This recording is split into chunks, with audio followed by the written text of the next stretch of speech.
WGBH, Boston, presenta, en asociación con el Museo de Arte Metropolitano, un proyecto de Annenberg CPB.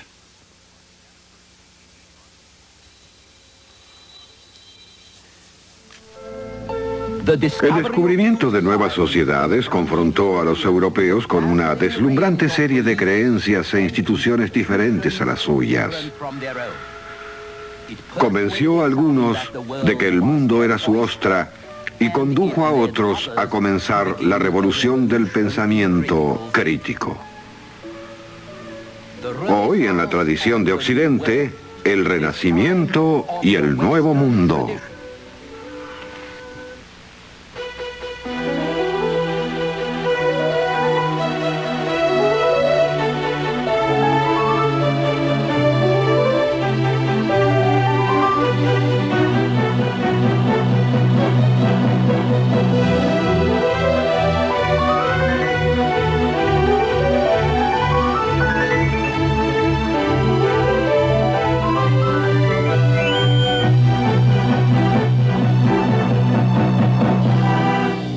La tradición de Occidente. Y ahora el profesor Eugene Weber de la Universidad de Los Ángeles en su viaje a través de la historia de la civilización occidental.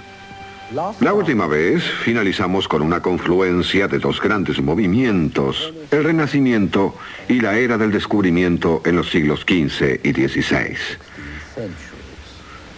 Y vimos también cómo muchas de las cosas materiales que posibilitaron la exploración partieron de la Edad Media, al igual que muchas de las motivaciones de los gobiernos europeos, principalmente la búsqueda de especias, de esclavos y la conversión al cristianismo. Pero ¿qué decir de los exploradores mismos? ¿Reflejan estos la mentalidad de un nuevo renacimiento que nosotros definimos como moderno? ¿O su motivación era ante todo de origen medieval? ¿Qué clase de hombres eran? ¿Qué los motivaba? Como evidencia, tenemos la declaración de Richard Chancellor que, al describir su búsqueda de un pasaje al noreste, en 1553, dijo que podría alentar a otros a realizar travesías análogas. Ahora bien, este es un tipo de autoconocimiento muy moderno y un sentido igualmente moderno de formar parte de una evolución.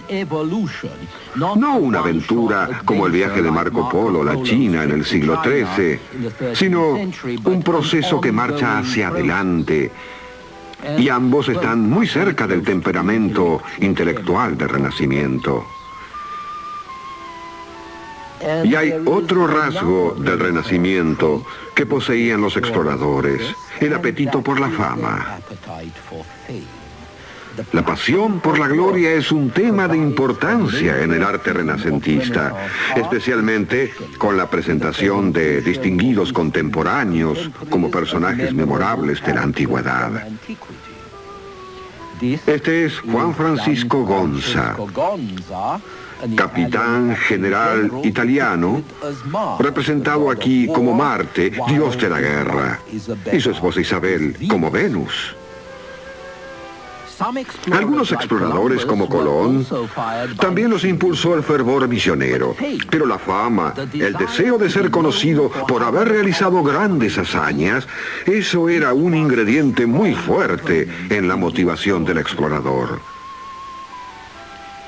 Y esto se convirtió en una realidad, en especial cuando más se escribía sobre viajes y cuando la imprenta se difundió y comenzó a competir con romances de caballería.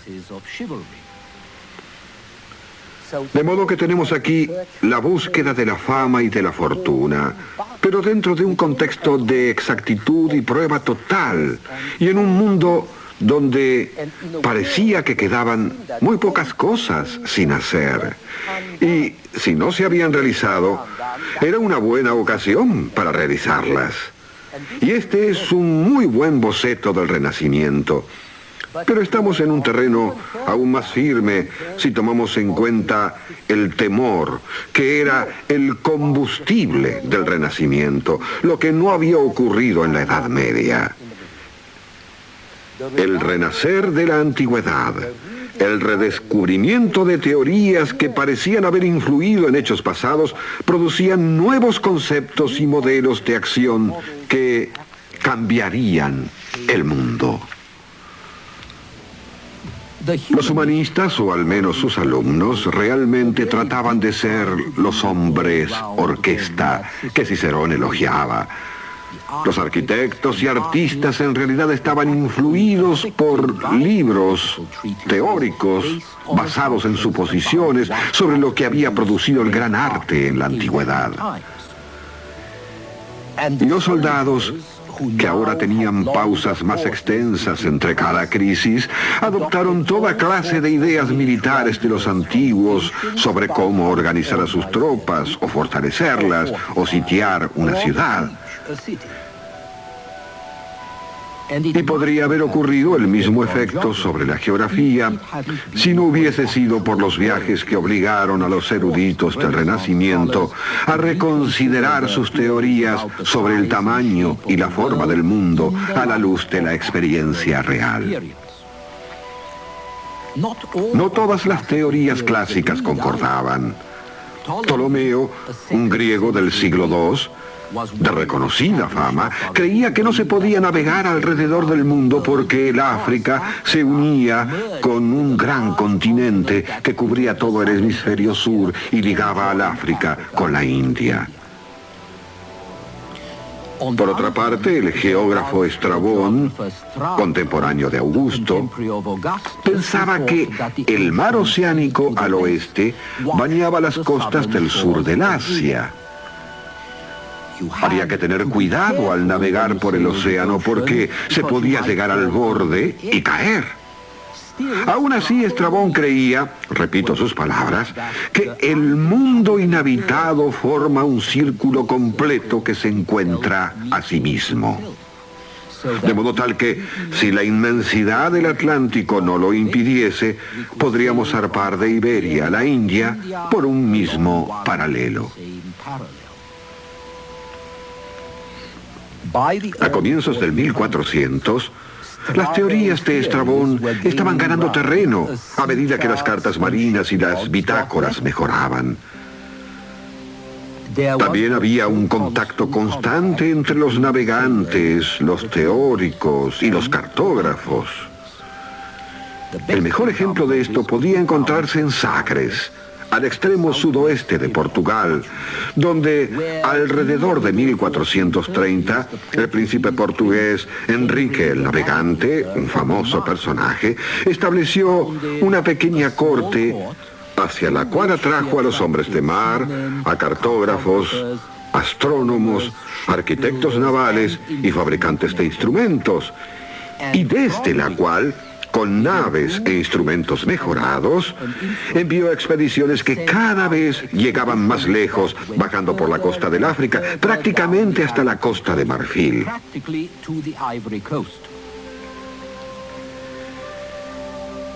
El propósito fundamental de Enrique, y no fue el único en esto, era flanquear el poder del Islam y establecer contacto comercial directo con una fuente de oro, esclavos, marfil y especias en África y Asia.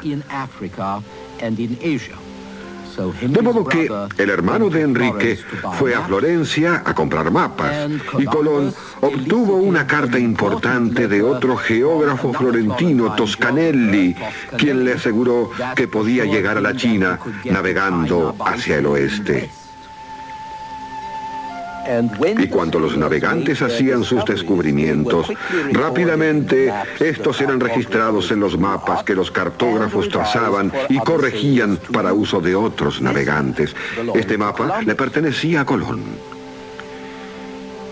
En esencia, este proceso exploratorio fue la primera demostración del método científico, procedente de una hipótesis a experimentar y luego hacia una nueva hipótesis.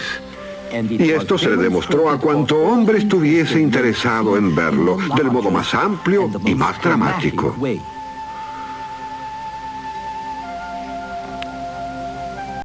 La hipótesis de que había mar abierto entre Europa y Asia hacia el oeste, como creía Colón al principio, fue refutada no por cálculos abstractos, sino concretamente revelando un enorme territorio nuevo, lleno de gente exótica, que brindaba un nuevo modo de vida a miles de soldados y colonizadores.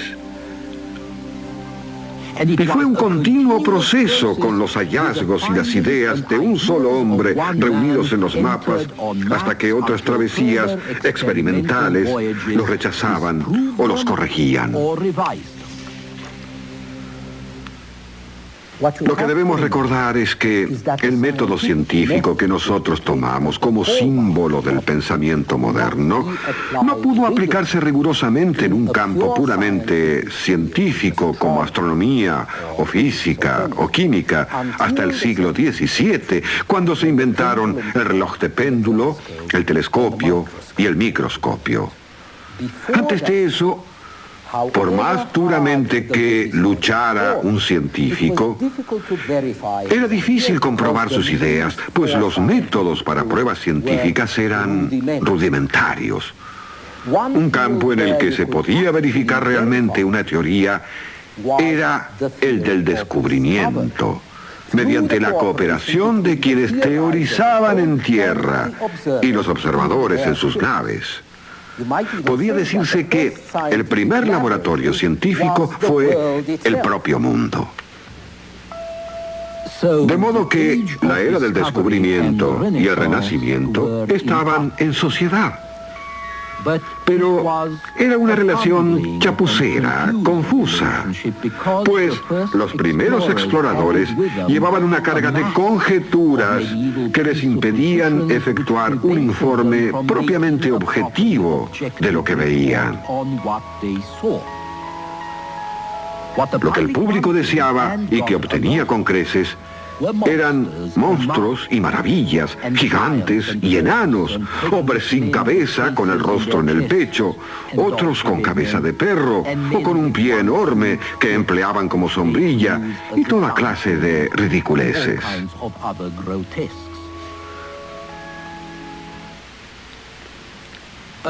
Otra cosa que la gente deseaba hallar en las nuevas tierras era un paraíso terrenal, un Edén de oro, donde el hombre pudiera vivir feliz, desnudo, libre, sin gobiernos ni propiedades, sin enfermedades ni melancolía.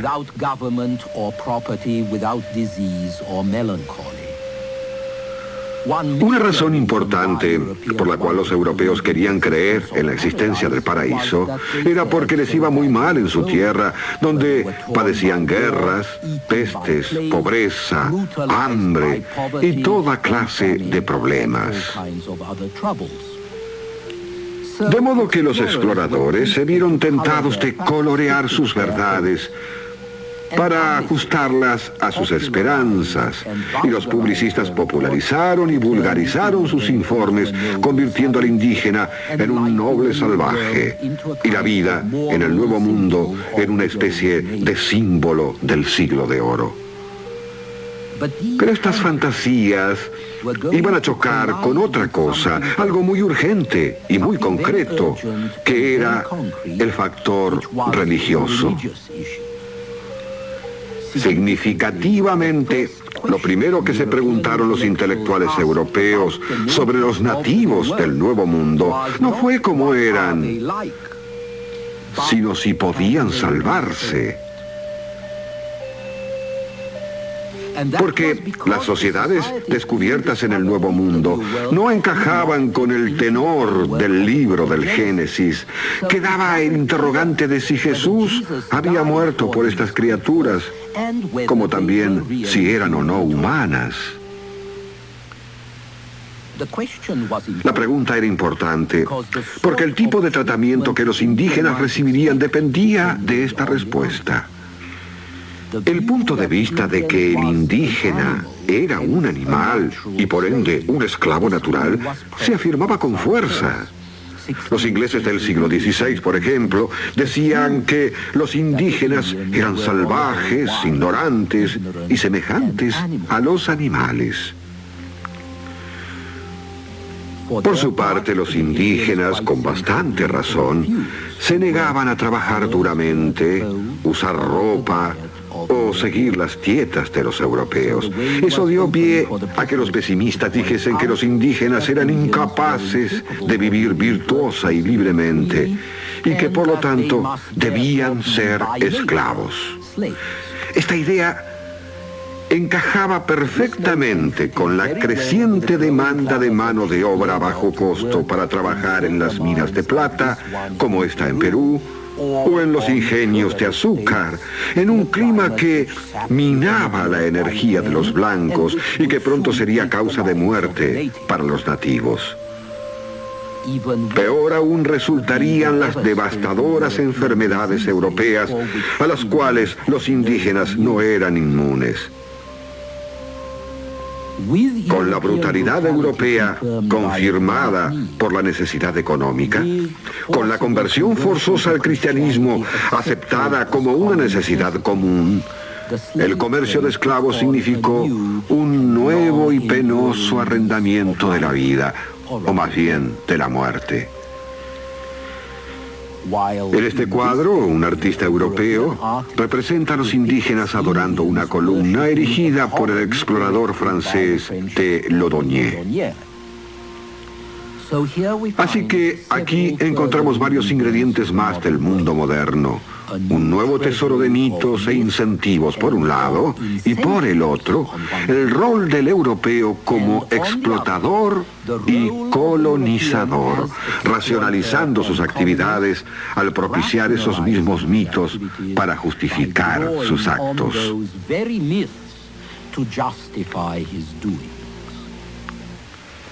Y sin embargo, los contraagentes estaban trabajando dentro de la experiencia misma.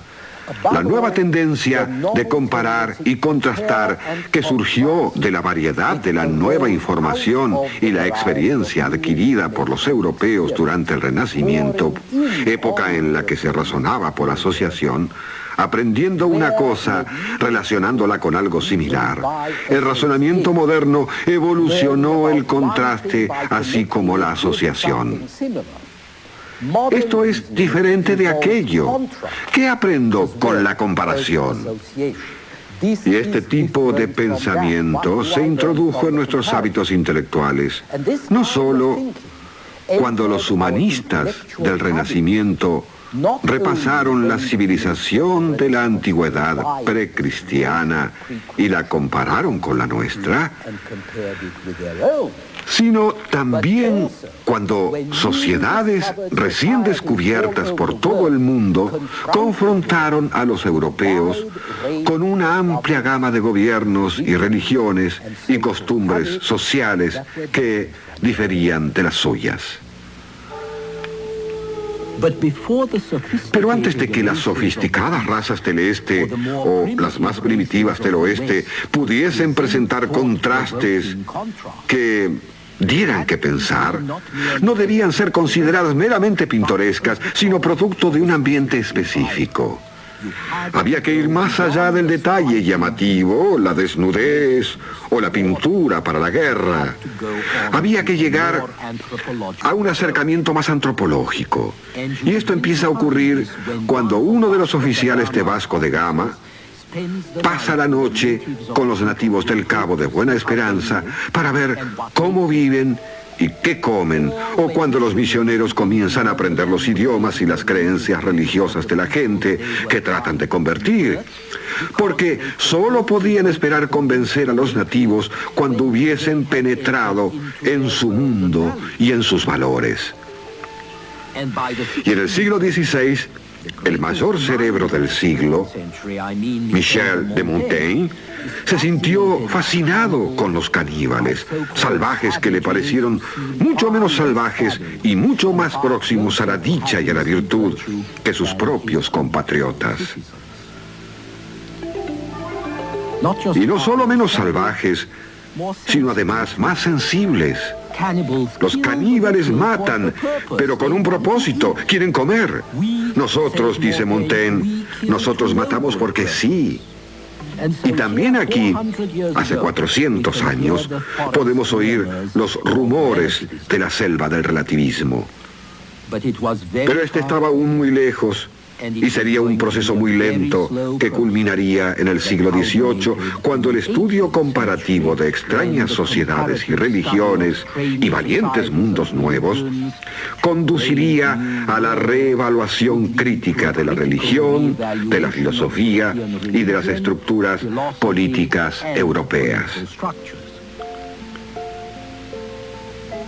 Pero eso tenía sus raíces, creo yo, en el Renacimiento, en ese sentimiento que se basaba en una creciente necesidad de ver, estimar, evaluar, probar, aprender más y realmente emplear todo esto. Necesidad de invertirlo, por así decir, a fin de aprender con más calma, para buscar no solo el conocimiento, sino el conocimiento exacto, para examinar no solo el yo subjetivamente, que fue uno de los grandes regocijos de los humanistas del Renacimiento, sino el mundo objetivamente. Porque la objetividad era la gran liberadora que ampliaba los horizontes de la mente, madre de la ciencia moderna. Se lograba forzando la imaginación no hacia adentro, sino hacia afuera, exponiéndola a la información opuesta sobre distintos modos de vida. Fueron los humanistas como Erasmo quienes prepararon el terreno para este acercamiento crítico y comparativo hacia la información y la experiencia. Y cuando Erasmo y los demás humanistas dijeron que una autoridad era superior a la otra, que un autor romano era mejor fuente de sabiduría que un doctor de la iglesia medieval, impusieron el derecho de decidir entre diferentes autoridades y por ende la posibilidad de juzgar por sí mismos. Y los mejores de ellos, como Leonardo da Vinci, decidieron utilizar la experiencia y experimentar sobre cualquier libro, sobre cualquier autoridad secundaria. Y esto era algo nuevo. Leonardo era no solo un gran pintor de gran sutileza y armonía, sino también gran arquitecto y gran ingeniero. Su gran pasión fue la observación científica, especialmente la anatomía. Le fascinaban las fuerzas que movían a la naturaleza. Este boceto corresponde a su estudio sobre hidrología, las propiedades del agua. Y se aproximó a estas fuerzas de un modo totalmente empírico. Cuando trabajaba en sus teorías geológicas, él no basa su tesis en Aristóteles, sino alrededor de este. Él nota que ciertas cosas que nacen en aguas saladas son descubiertas en altas montañas, muy lejos de los mares. Y saca la conclusión de que el fenómeno explica el pasado. Hace disección de cadáveres, sugiere las posibilidades de la anatomía comparativa. Predice el invento del helicóptero. Y cuando muere en Francia en 1519, su título es el de primer pintor, arquitecto y mecánico del rey. Poco después de la muerte de Leonardo, un físico francés, Ambroise Paré, dio la fórmula del nuevo acercamiento científico al escribir que debíamos emplear a los antiguos como si se tratase de zancos o torres desde donde se pudiera ver más allá de lo que veían. Pero dijo Paré, siempre que un experimento contradiga a los antiguos, debemos seguir lo que vemos. La tradición es inútil si solo alienta a continuar cometiendo los errores de los demás. por ser demasiado perezoso o demasiado tímido para tomar una resolución por sí mismo. Preferiría hacerlo todo por mí mismo que caer en un error con los sabios y de igual modo con toda la humanidad. El conocimiento, dijo Peirre, es una gran cosa, pero solo si se basa en la experiencia. Esta nueva actitud llevaría a los hombres a examinar las cosas por sí mismos, los fenómenos naturales, las instituciones políticas y aún la Biblia. Hasta el Renacimiento, todo esto había sido aceptado simplemente porque existía. Ahora podía ser considerado en términos de aptitud, eficacia y oportunidad. Como es obvio, esto no sucedió de golpe. La mayoría de la gente se conformaba como siempre lo había hecho, sin preguntar demasiado. Pero alrededor del 1600, el conocimiento y la ciencia habían dejado de apoyarse en una tradición inerte transmitida desde el pasado. Y se convirtieron en el conocimiento, la ciencia, la investigación de los interrogantes, todo lo cual se adquiere buscando y observando y sacando conclusiones de lo que uno ve. Y esto es toda una revolución, o al menos es el comienzo de una revolución, como veremos en nuestro próximo programa.